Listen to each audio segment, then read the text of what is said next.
हमारे साथ एक बहुत ही खास मेहमान इस समय मौजूद हैं। हमारे साथ नीति आयोग के वाइस चेयरमैन श्री अरविंद पनगड़िया मौजूद हैं। उनसे बात करते हैं। Arvind ji, morning to you. बहुत बहुत शुक्रिया हमारे साथ सबसे पहले तो जी बिजनेस पर इस बातचीत में शामिल होने के लिए। और हाल ही में आपने एक बड़ा इंटरेस्टिंग बयान दिया था that the choice of wrong words can actually communicate wrong news. So क्या कहना चाहेंगे इस पर आप? You know what the whole controversy was all about. ये तो कॉन्टेक्स्ट ही उसका बिल्कुल नहीं उससे आप वो न्यूज़पेपर्स में जो है ना वो गलत कनेक्ट किया है। वो तो मैंने ये कहा था एक्चुअल में हमारे जो है अर्बन डेवलपमेंट मिनिस्टर मौजूद थे, तो it was meant to be compliment to him saying कि जहां हमारे थोड़े बहुत शब्दों से गलत चॉइस से भी कंट्रोवर्सी हो सकती है, उस देश में अर्बन डेवलपमेंट मिनिस्टर ने 100 स्मार्ट सिटीज़ को जो है पैसा पास ऑन किया स्टेट्स को, उसमें एक में भी कंट्रोवर्सी नहीं हुई। बिल्कुल। तो that was meant to be a compliment actually to the minister कि अक्सर होता है कि स्टेट्स बड़ी नाराज होती है, उसको दे दिया मुझे नहीं दिया, उसको दे दिया मुझे नहीं दिया, पर ऐसा कुछ भी नहीं हुआ इन 100 सिटीज़ स्मार्ट सिटीज़ के एलोकेशन में, क्योंकि उन्होंने उसको चैलेंज रूट से किया था। तो इसलिए वो जो रिपोर्ट्स हैं उन्होंने बहुत गलत जगह से कनेक्ट किया है। उससे मेरा this is not my style. मैं ऐसा कभी करता नहीं इस तरीके से, जो जिस तरीके से वो report I. That's why I wanted to hear it from you. अच्छा सर, ये जो खैर चलिए वो विवाद तो था और वो काफ़ी मिस रिपोर्टिंग उसकी हुई भी एग्रीकल्चरल इनकम को टैक्स करने को लेकर, लेकिन आपका व्यू क्या है इस पर? अभी की बात नहीं कर रहा हूँ मैं, लेकिन जो आपने खुद भी विजन स्टेटमेंट दिया है that you know by 2030 Indian economy 3-fold grow हो सकती है यहाँ से, और इनफैक्ट 460 लाख करोड़ के ऊपर इसकी साइज हो सकती है। Now for that to happen आप एग्रीकल्चर का रोल किस तरह से प्ले होता देख रहे हैं, not only in terms of you know production और the addition to GDP, but also in terms of contribution I would say to the exchequer? हाँ, नहीं, इसमें ऐसा है कि अभी कंट्रीब्यूशन टू एक्सचेकर का तो कोई सवाल उठता नहीं है, क्योंकि हमारे सारे ही जो किसान हैं बहुत गरीब हैं। थोड़े कोई इक्के दुक्के आपको मिल सकते हैं जिनके पास ज़्यादा पैसा है, पर ज़्यादातर इसमें जो है, क्योंकि अगर आप देखें पॉवर्टी हमारी कहाँ कॉन्सेंट्रेटेड है, 80% जो हमारे गरीब हैं, चाहे आप कैसे भी मेजर कर लें, तेंदुलकर की रेखा से करें या किसी और रेखा से करें, वर्ल्ड बैंक वाली रेखा से कर लें, गरीबी रेखा से 80% जो है हमारे गरीब गाँव में ही आते हैं। तो वो सब जो है एग्रीकल्चर में ही है, तो इसलिए उनको टैक्स करने का भी कोई प्रश्न ही नहीं उठता। तो जहाँ तक एक्सचेकर का सवाल है, वो तो अभी कोई ऐसा प्रपोजल होने का कोई प्रश्न नहीं है। जहाँ तक जो 15 साल में किस तरीके का हमारा इवोल्यूशन होगा, उस बारे में हमारा काम चल रहा है, पर इसमें होगा काफ़ी इवोल्यूशन हम समझते हैं, क्योंकि अगर पिछले 10 साल भी हम देखें, जो हमारे पास आंकड़े हैं 2004-05 के बाद से 2011-12 और बाद के भी, तो करीब जो है हर साल 1% पॉइंट जो है एग्रीकल्चरल वर्कफोर्स माइग्रेट कर रही है इनटू नॉन एग्रीकल्चरल एरियाज।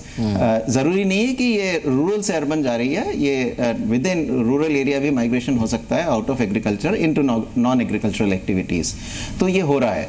तो अगर हम 15 साल का लेते हैं, अगर ऐसी पेस रहती है या इससे थोड़ी स्लो भी रहती है, तो फिर भी कंजर्वेटिवली ऐसा माना जा सकता है कि करीब 10% जो है वर्कफोर्स एग्रीकल्चर से नॉन एग्रीकल्चरल सेक्टर्स में आ जाएगी। तो ये मुझे लगता है कि 15 साल में करीब हमारे एग्रीकल्चरल वर्कफोर्स ओवरऑल कंट्री में एग्रीगेट में करीब 35-36-37% के आसपास होगी।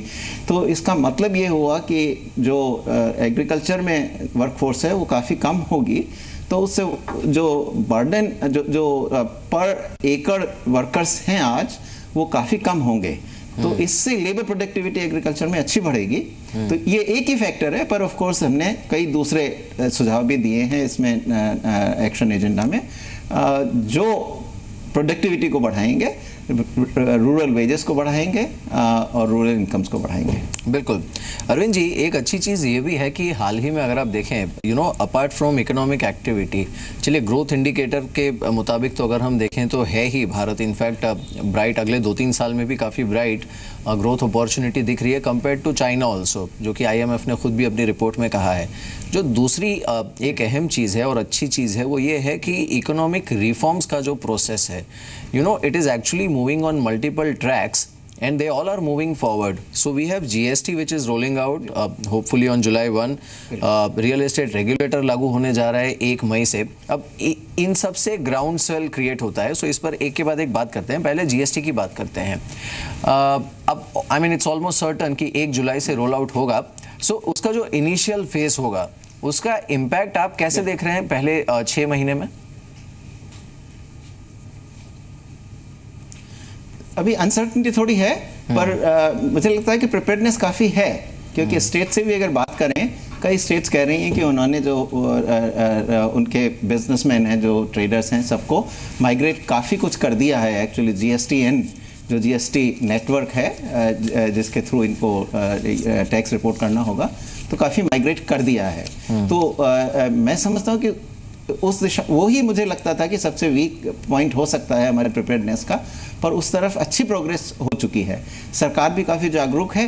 अब अनसर्टनिटी इसमें ये आएगी कि टैक्स रेवेन्यू कितना कलेक्ट होता है.